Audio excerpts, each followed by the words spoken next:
There we go. That's the sign that it's time to begin. Going to sing 124 before we begin our class. 1, 2, 4. Oft we come together.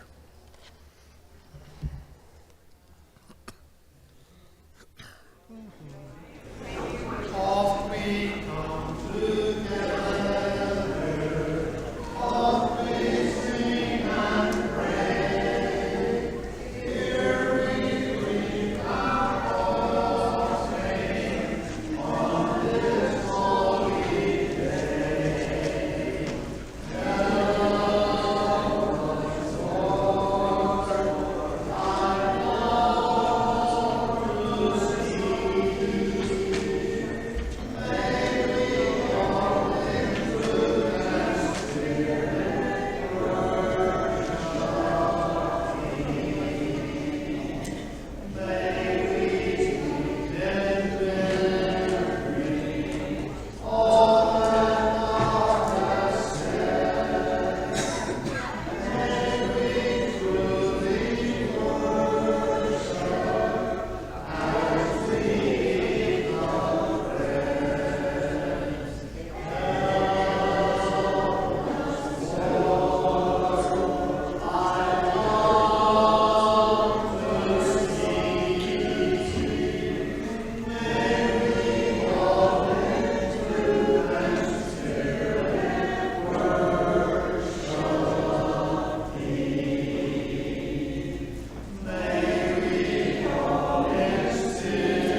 So glad to see everyone out this morning.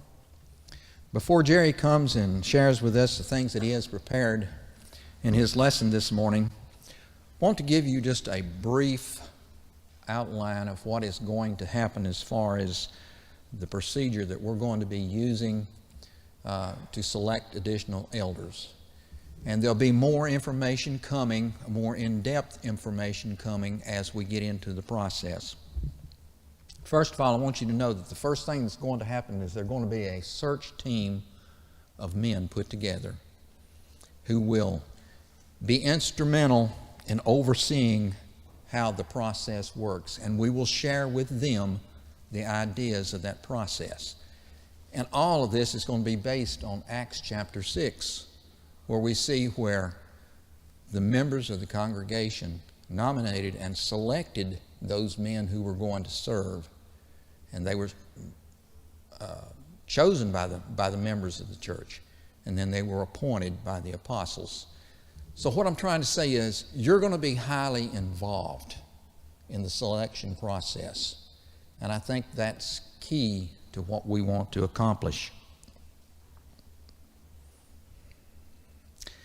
A little bit later, we're going to hand out an outline and also a timeline of how that process is going to work. But we've got to get the search team together first. We'll get with them and they will make those outlines and timeline available when they have an opportunity to get together. All of this we're trying to do biblically, and we highly want your input into this. I know that's not the way it's been done in the past, and I'm not saying what's been done in the past has been wrong, but I think it is better when all of the members of the congregation are involved in that process.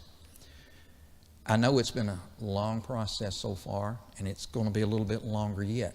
So we are praying for your patience. We are also asking for your prayers as we go through this process, that it will be successful. And I think it will be. Brother Jerry.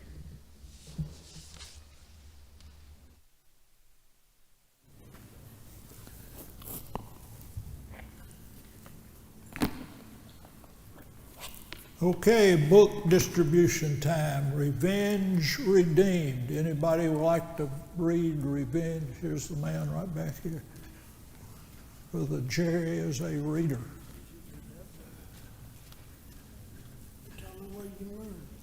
That's it. And Growing Healthy Churches. Growing Healthy Churches. This is one of the newer ones we have distributed. Yes, sir. We have several more of those that will be available.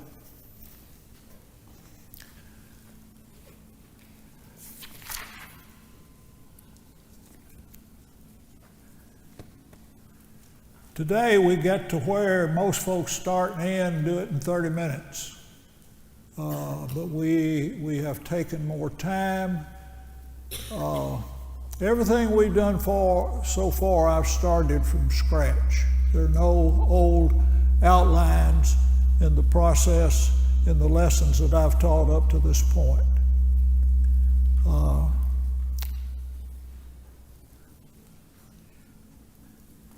Here's something I jotted down to introduce. If you'd like to be turned to 1 Timothy 3, 1 through 7, that's where we're going to go today.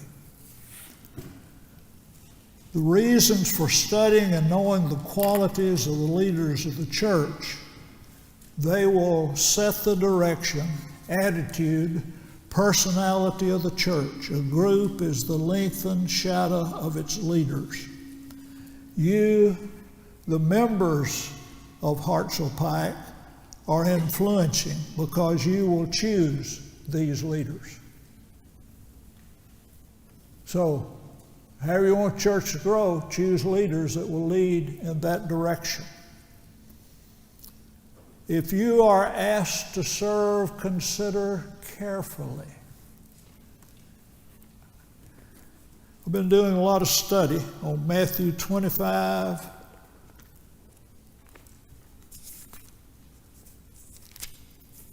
14 through 30.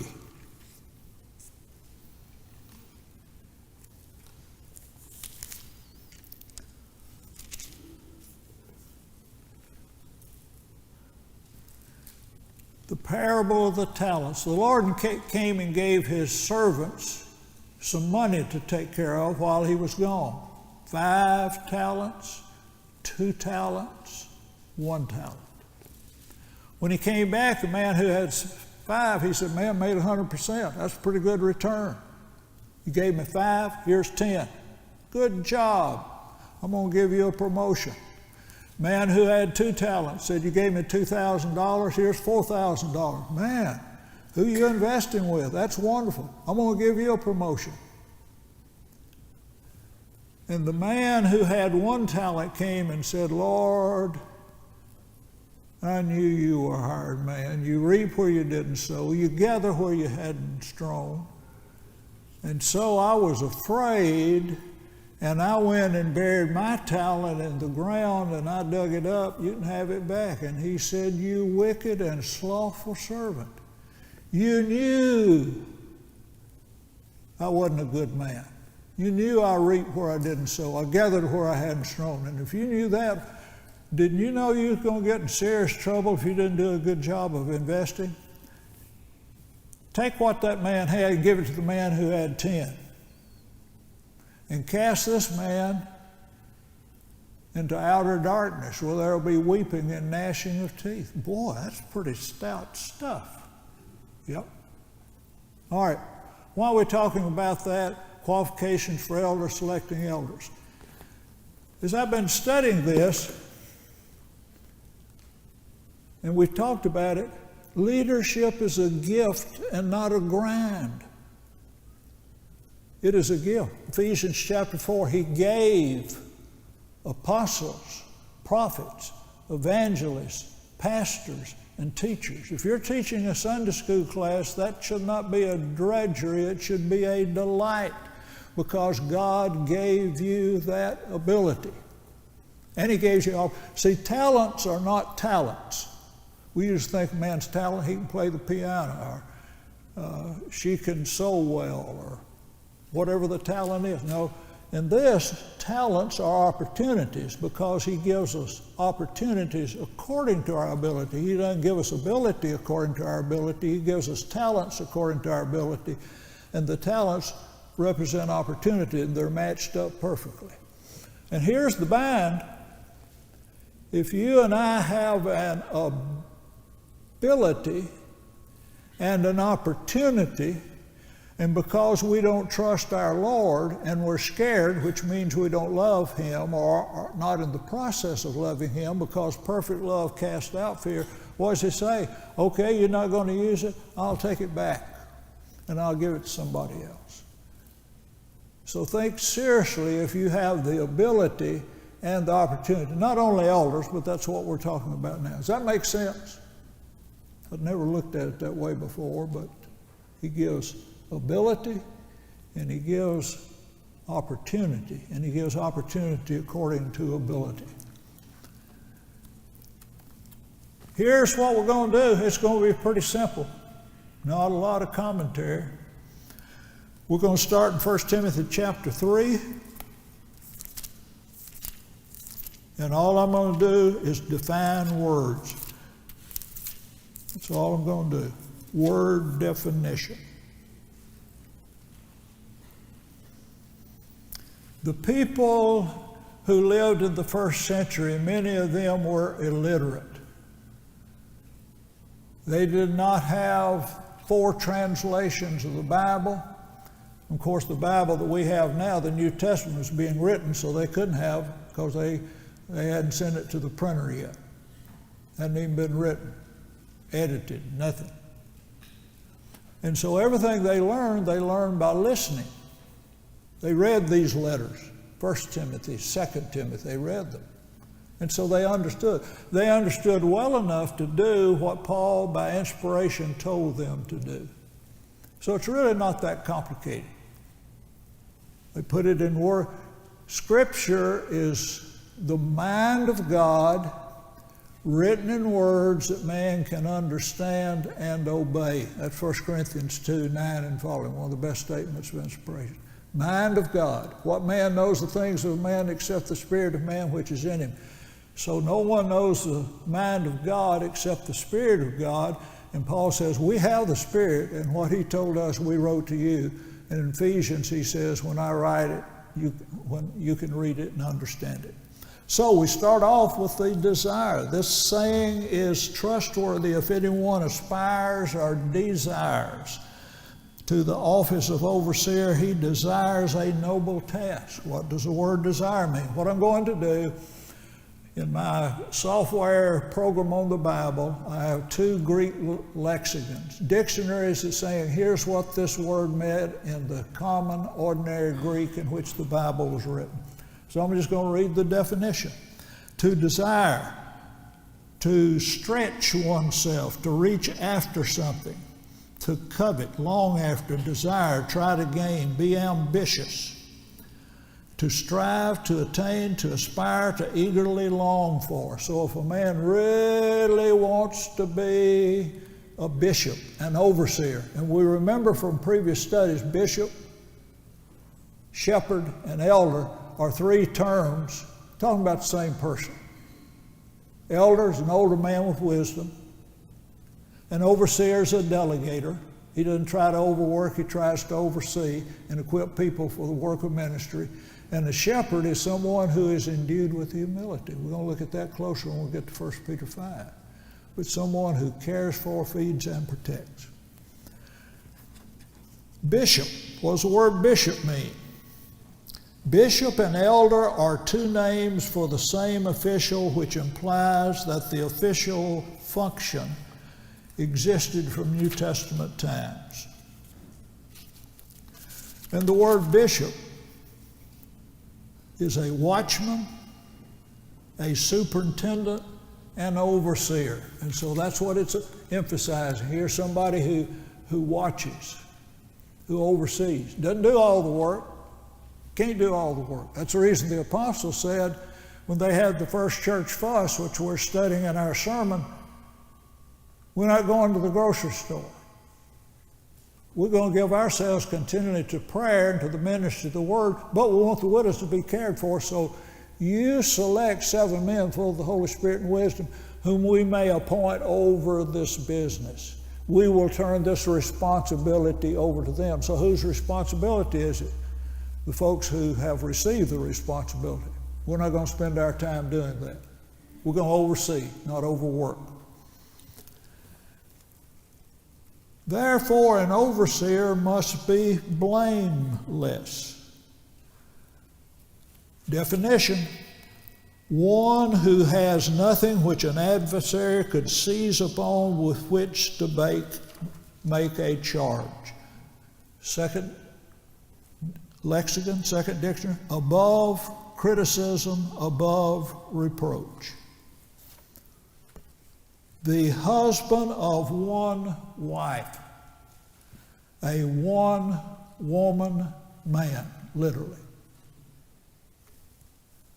Is that pretty easy to understand?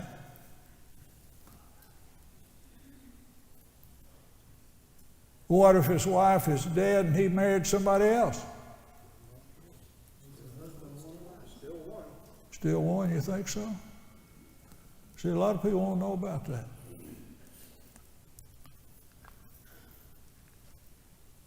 I wrote a blog about this.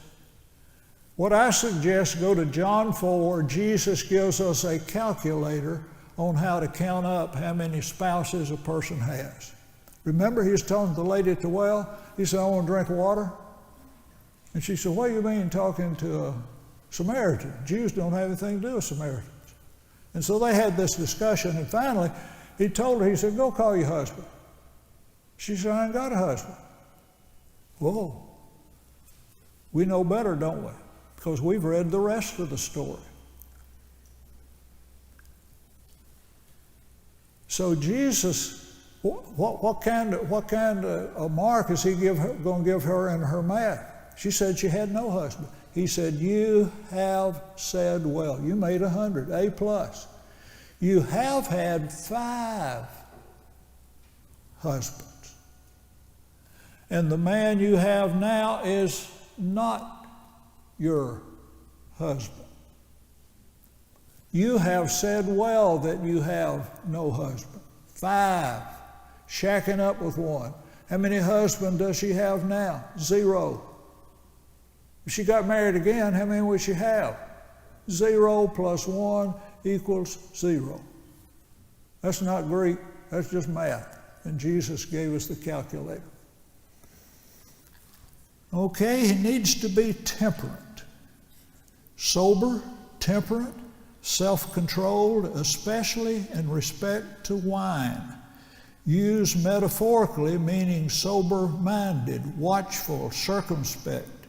It is the state of mind which is free from the excessive influence of passion, lust, or emotion. Second, yes, ma'am. Can we go back just a minute to your math? Yes, ma'am. You said 0 plus 1 is 0. Thank you very much. You're good. 0 plus 1 is 1. I didn't do as well as the woman at the well. Thank you very much. See why I love criticism? That makes me look a lot smarter. And see, y'all don't have to go and eat lunch. Did you hear what that preacher said this morning? Thank you. You're powerful. All righty, good. Keep doing it. Keep doing it. I need all the help I can get. You know, I did a blog post this last week, or a podcast. And here's something I'd suggest. Wastebasket's always available when we get new eldership. Do you know most preachers that I know now have job descriptions? Here's what we expect you to do. Here's what we expect you to do. And that's the way you can evaluate. How many elders you ever known had a job description? I never heard of it till a few years ago. I did a workshop with the Central Church in Columbia, Tennessee, and they have a job description. It says, if you're an elder at the Highland Church of Christ in Columbia, Tennessee, here's what we expect.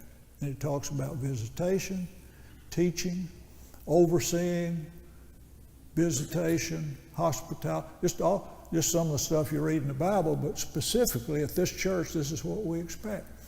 And so I said, you will find in the show notes a copy of that. Well, you know what I did? I posted in the show notes the transcript of the podcast.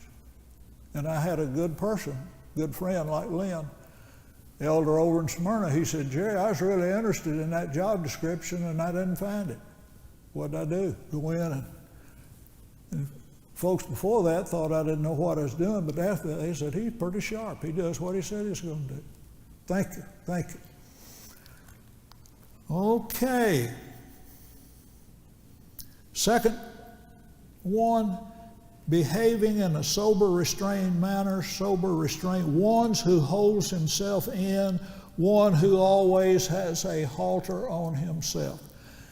And the reason we're going through all of this is because you're going to be picking these folks out. And the key to the blessing of this process, if you nominate and affirm people who are unqualified, you're going to have to live with that a long time. If you nominate and affirm those people who are fitting in with God's directions, you will be blessed. And so that's the reason we take it seriously. You're the ones who are going, well, our elders didn't pick out very good. No, the elders are not going to pick them out. The apostle said, you select. I would have objected. I'd said, no, you with Jesus, you're... No, they said that's the way it operates. Sober-minded, discreet, sober, temperate, of a sound mind, self-discipline in one's freedom, self-restrained in all passions and desires. To behave in a sensible manner, pertaining to being sensible and moderate in one's behavior. Hospitable. Hospitable, loving strangers, a friend of or kind to strangers. To be hospitable. And so the idea is that you provide, and really a lot of the emphasis is on strangers. It's not just folks you know. It's not just saying you did a good job of your pecan pie at the potluck. Although I'm all for pecan pie and chest pie and cobblers and ice cream and all that. But the kind of thing, you get to do stuff with folks when you sit around the table that you wouldn't do, or at least I don't do it other times. Able to teach. Able to communicate Christian teaching, apt or skilled in teaching, pertaining to being able to teach, someone who can teach. Given to wine. This is what the dictionary says. Pertaining to wine, drunken.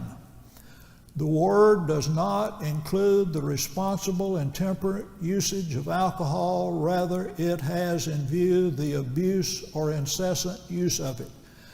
The word pitcher is that of an individual who always has a bottle or wineskin on the table and so signifies addiction. That's one dictionary. Second one, a person who habitually drinks too much and thus becomes a drunkard. That's what the word means.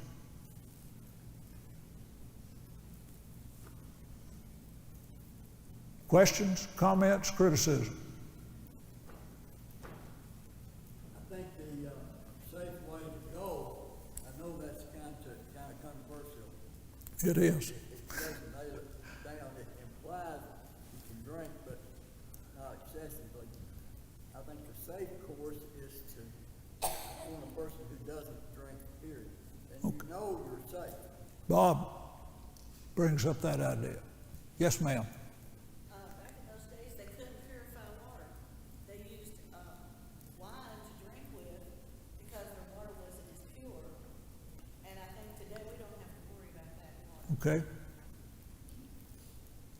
Yes, sir. You drink one beer, you're one beer drunk.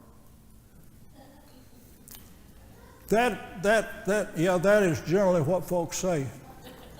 Question. Paul told Timothy to drink a little wine for his stomach's sake. Would it have been a sin for Timothy to have obeyed what Paul told him to do? mistaking it for medicine. Wasn't a beverage, it was for medicine. Okay. But would he have been one dose of medicine drunk if he took the medicine that Paul prescribed? Possibly. Huh? If you'll do a study of strong drink from a biblical perspective, strong drink in the first century was weak, Okay. very weak. They did not know distillation, or they did not know freeze drying, of course, and they just had natural fermentation, Okay. which is very low alcohol. Yep. I want you to be clear. I'm not advertising for Bud Light. They don't need any more problems. Now, how would I apply that to the selection of elders? Number one, I've never drank a drop in my life and have no plans to do that between now and the end of my life. What I read is that 1 out of every 9 or 10 people who start drinking become an alcoholic. I've had enough of that in my family and people that I love. I would not affirm any man as an elder who advertises his drinking on Facebook. Amen.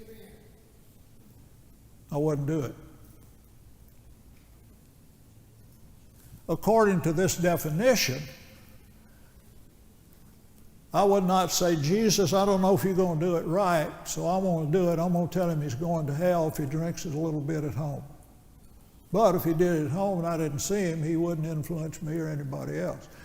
What I did is I read to you what it says right here, and then I tell you how I feel about the practice.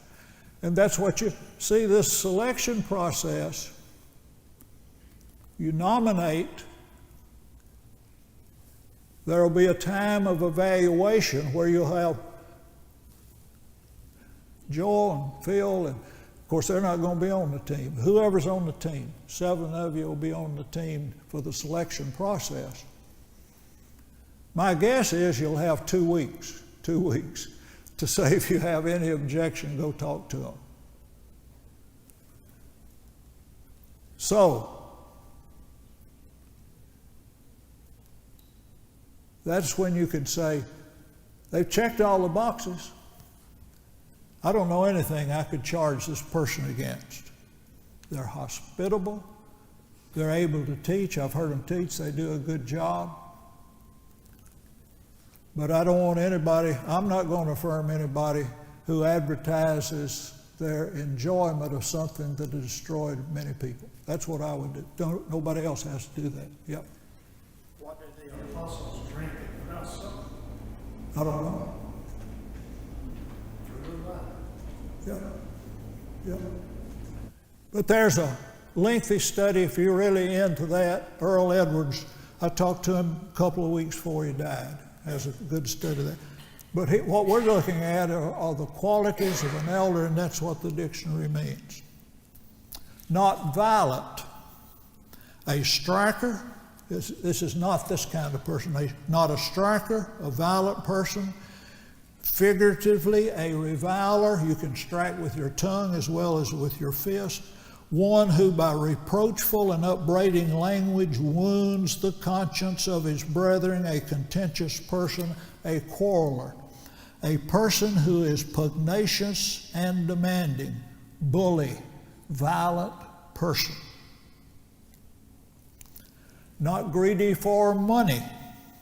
A person who is eager to gain, even if such gain degrades his moral character. Shamefully greedy. I think I've recommended this before. Psychology of Money by Morgan Housel is one of the best books I've ever read on money. And that is, the way to have freedom in money is decide how much is enough. Some people never get enough. That's the kind of person that you don't want. If their main goal is doing what one man, how much money you want? Just a little more than I've ever had before. You never get that much. Got to have a little more. Like a man in Texas, how much land you want? All I want's what joins mine. That's not that kind of person. Gentle, fair, equitable, fitting, appropriate, suitable, proper, to be lenient, yielding, unassertive, pertaining to being gracious and forbearing. It's not only what we say, but how we say it.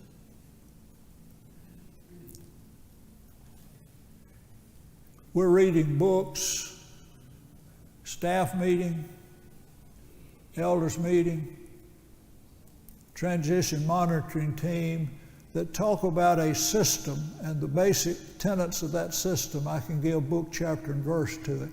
And it says a leader is a non-anxious presence.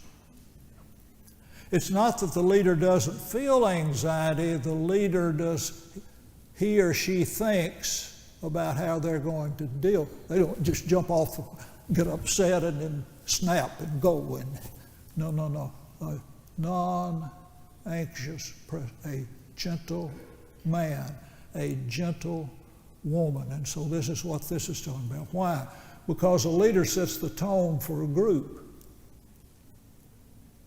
And if the group starts getting anxious, the leader brings down the temperature. It takes two to tango. It takes two to have a fuss. And so a leader is someone who disperses the anxiety and doesn't respond in kind. Not quarrelsome. Notice about 5 to 7 of these have to do with anger management. So that tells you something about who you're looking for. Not disposed to fight. Not contentious or quarrelsome. Not contentious. Peaceful. Not covetous.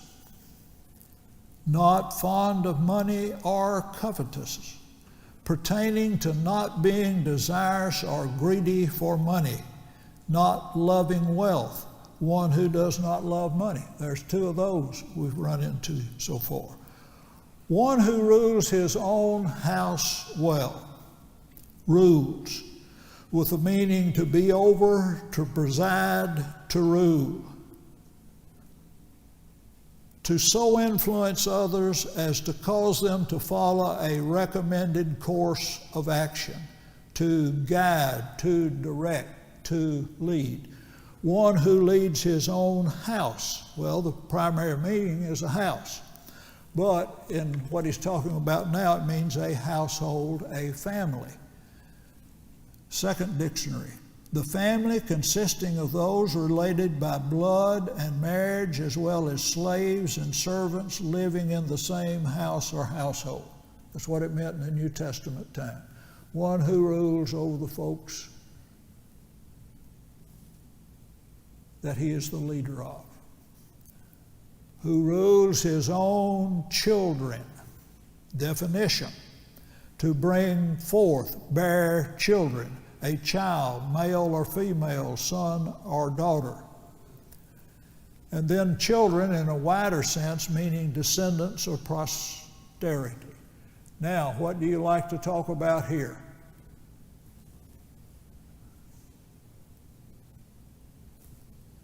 Yes, ma'am. When does that end? If your child is out of your house, you don't rule them anymore. Okay. Does that take away your right to be an elder if you have a child that you tried, you did your best, and they left? Okay. Good question. And that's something that concerns lots of people. You have children, well, let's get the number and be sure I get back to that one. What about a person who has one child? Are they qualified? It says children. Well, how is that word used in the Bible? Genesis 21, 5 through 7. Abraham was 100 years old when his son Isaac was born to him. And Sarah said, God has made laughter for me. Everyone who hears will laugh over me. And she said, Who would have said to Abraham that Sarah would nurse children? Yet I have borne him a son in his old age. How many children did Sarah have? One. Who would have thought Sarah would nurse children? That means you have a descendant. Same way. I ask you, how many of you have children? If you have one, you'd hold your hand up. Here's the one I used to gig Mama on. 1 Timothy 5, 3, 4, 9, and 10. Honor widows who are truly widows. But if a widow has children or grandchildren, let them first learn to show godliness to their own household and to make some return to their parents, for this is pleasing in the sight of God.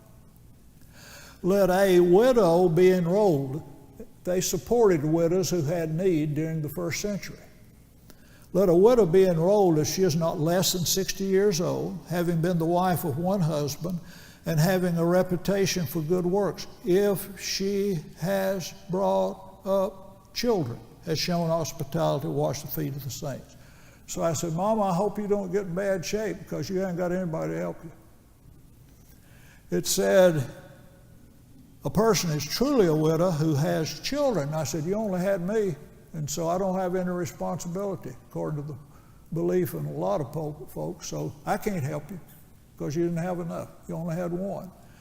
And then the church can't help you because she has had to brought up children and you only brought up one. I was joking. She qualifies. She had a child, and so that means I was responsible for Mama. But I told her, you better not get too far out of the line or I may give you book, chapter, and verse and run off. Now, what about parents who raised their children the very best way they knew how, and while they were home, they were faithful and they were Christians, and then at some point, they departed?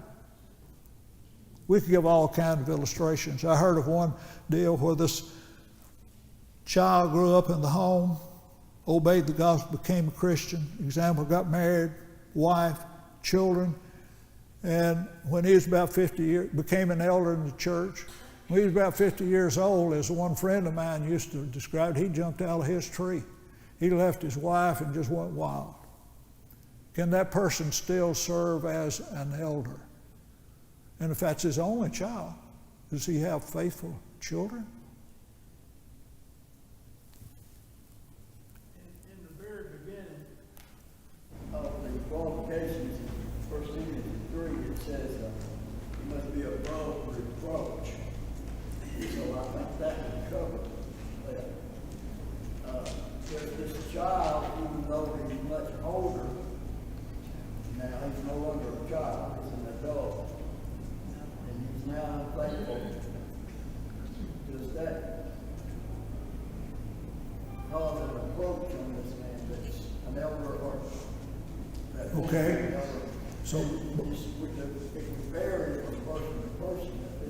I was in a meeting one time with elders, and they were disciplining a member whose mother and dad attended that same congregation, and they were present. The daughter wasn't, but the mom and dad was present. And the mother brought this up to one of the elders. You've got a son that's not faithful. You need to take care of your children before you try to take care of mine. So that was an approach. okay. Here's my thinking. And again, you know what? Every one of you is going to do what you think's right. And I think that's right if you're basing what you think's right on the Bible. If a child going astray disqualifies a man from being... See, this is one of only two qualifications that tell you why. one who rules his own house well, because if he doesn't know how to rule his own house, how can he take care of the church of God? That's the way you judge a man's leadership. How did he do with his kids? Okay? If he did pretty good with treat his wife right and has children who were obedient and respectful, but then say at 50 years old they jump out of their tree. This is Barber commentary. If that disqualifies a man from being an elder, does it disqualify God from being God? You ever know any of his kids that were faithful for a while and then ran off? Starting with Adam. Did he raise them right? He provided the blood of Jesus. He did everything he could do. Jesus said, I wanted to gather your children as a hen gathers her chickens. You didn't want it. So here's what I think the bottom line is. And this is where affirmation comes in. See, affirmation, we may check every list, but is that the kind of person I want to be a leader? And what we're looking at now is family. When that child went astray, somebody has to make the judgment. Did that child go astray because of or in spite of their parents' example and instructions? Ask that question. Did they go astray because their parents didn't set a good example, they didn't raise them right, or in spite of? They did well for a while, and then they went astray. Each person has to make up their own mind. That's my understanding. You don't think the reproach would have anything to do with it? Yep, that should have been dealt with years before, if that happened a long time before. This is another observation. Sometimes in the elder selection process, we take out on the people who are being nominated frustrations we've had for 10 or 20 years, and we've never addressed it. If that man had a child who was disobedient, doing something wrong, then what that person should have done 10 years ago when that was happening, go to that person. If anyone is overtaken under trespass, you who are spiritual, restore such a one in a spirit of gentleness, lest you also be tempted. So you and I and everybody who knew anything about that should have done something about it then and say, you're going to handle that or not? I've been to them, I've talked to them, I've taken with me one or two more. It's time to tell the church. I'm not saying that he's guilty of it. I'm not saying it's his fault. I'm saying that if he is nominated for the eldership and someone brings up the fact that he has an unfaithful child, that's a reproach. And in the scenario I gave you, a truth event, Yeah. in the meeting, and this lady turned the tables on the eldership by saying to one of the elders, you've got a child that's unfaithful, you need to straighten him out before you try to put him back over. Yeah, and what I'm saying, if that happened 10 years ago, they shouldn't have waited until it was time to nominate him for an elder. He was not above. See, if an elder begins beyond reproach and then he gets reproached, you need to get him when he's getting reproached as soon as it happens. Does that make sense? So you shouldn't do anything about it till he's nominated for an elder, and then you go say he can't be. Who's going to do something about it? The person who knows that his child is sinning. You don't. No, I don't see that. You don't. It's not a reproach at that time because he's not nominated for that elder. No, but the person who came back on the elder said, you had a child, why didn't you do something about it? Did I hear you right? Person? Yeah. Maybe. Yeah. I thought the person was out of line of doing that. Yes, sir. If we, on the basis our children are unfaithful and we're raising the right way, as we talked about,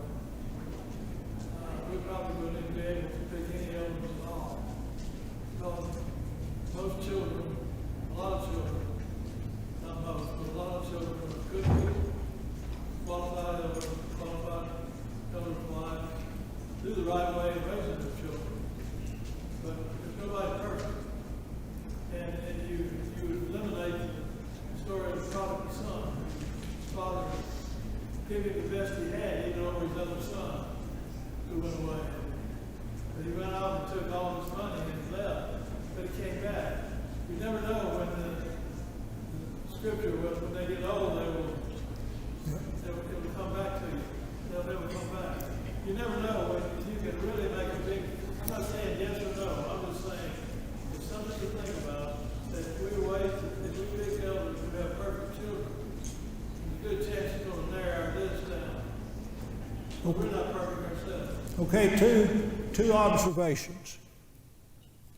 The bottom line is when we get ready for the affirmation process, they will decide on a percentage of people that need to affirm these people for them to serve. And you know what's going to happen? Every person is going to say, I would like to serve under the leadership of this person, or I would not like to serve. And the nominees and the search committee will agree on the percentage. And the illustration I like to use, do you want to serve as an elder when your approval rating is that of the Democratic Party or Donald Trump at this time? About 22% and 80% are against you. Would you want to serve people like that? And so they'll decide on a percentage. And so each person will contribute to that percentage. Do you respect this person? Got all the checklist. We've had our scriptural 2 weeks to object, and nobody objected, or somebody objected and it was settled. But now, do you want these people for leader? And then what Bob brought up, we're going to get to one of the qualities before long where it says that this kind of person, nobody's ever done it right. If we hold them to such a high standard, we'll never get anybody. Another thing to think about, every one of us are supposed to have these qualities with the exception of marriage, children, and being a new convert. So we kind of compare them with ourselves. How am I coming? Am I making progress in all of these? Okay, thank you very much. If you have any questions, comments, criticism, feel free to give it. We'll continue 2 weeks from today.